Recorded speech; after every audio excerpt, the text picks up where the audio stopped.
Hello, BC. Dave with you this afternoon.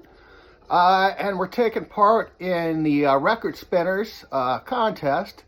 It's pretty easy. He wants 5 albums that are nostalgic for us. And, well, without further ado, when I was about 15 years old, I joined the Army.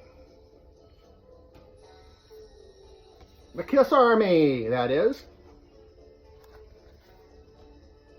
I'm sure most of you are familiar with the KISS Army. Maybe you were members yourself. You got a lot of different stuff. First, you got I don't have any of this stuff. I don't know whatever happened to it. You have a notice of classification, the membership. Then you got a certificate, which was cool. And you got the wallet-size photos. And I remember you also got a badge, a KISS Army badge that was really cool. You could wear around town and, but KISS, yeah. Always nostalgic to hear of the KISS gang. And I've seen them twice. First time I saw them was when they didn't have makeup in the 80s. And then I think about 10 years later, and they had gotten back in the full makeup gear, and they were doing the theatrical stuff again. So, yeah. Oh, of course, all my friends were big Black Sabbath fans.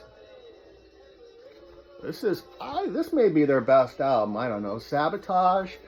But we love the album, and we like to make fun of the Bill Ward's tights, too. We thought those were really funny. But yeah, it's a crazy album. Love it. And the first festival I ever attended was about 79, and it was a place called Legend Valley in near Columbus, Ohio. And the bands that were playing was Def Leppard. They were the first band. Nobody had ever heard them because they just put out their first album. And they had Blackfoot, a country rock band from actually down here. They had Jay Giles, and they had the Scorpions. This is one of the Scorpions' controversial covers. They had several controversial covers. Hypnosis designed this one. Great band. I loved the Scorpions. And the headliner was none other than Theodore Nugent, who had, he was riding high on this album. I love that. That's cool as hell. But he had just released a new album called Scream Dream. And at this concert, it was kind of like a Woodstock type deal. And you could bring beer in, but you couldn't bring it in bottles or cans. You had to put the beer in a gallon milk jug, and you could take it in that way.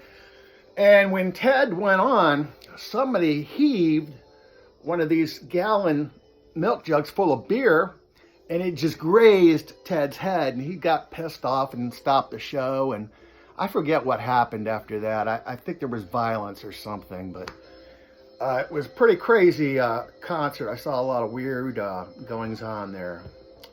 And let's see, last but not least, this is all hard rock heavy metal, but that's where I was at back then. Song remains the same. You've all seen this one before. I used to keep notes in here before Discogs to tell me if this album was a good copy or not, but I drugged my girlfriend all the way to Columbus, Ohio to see this about, I was mid-70s, and that's the only place you could see it because we were up in Marion, which is an hour north of Columbus. But in Columbus, they had this theater. It's a 2-screen theater that they'd have midnight movies. One screen, they'd always have the Rocky Horror Picture Show, which was cool, too. We loved that. And on the other screen, they'd have either a cult film or a music film like this. But that was cool. Yeah, we'd go down there just about every Friday night, sometimes on Saturday. But yeah, brings back a lot of fond memories. And that is my entry, and I hope to talk to you all real soon again. Take care.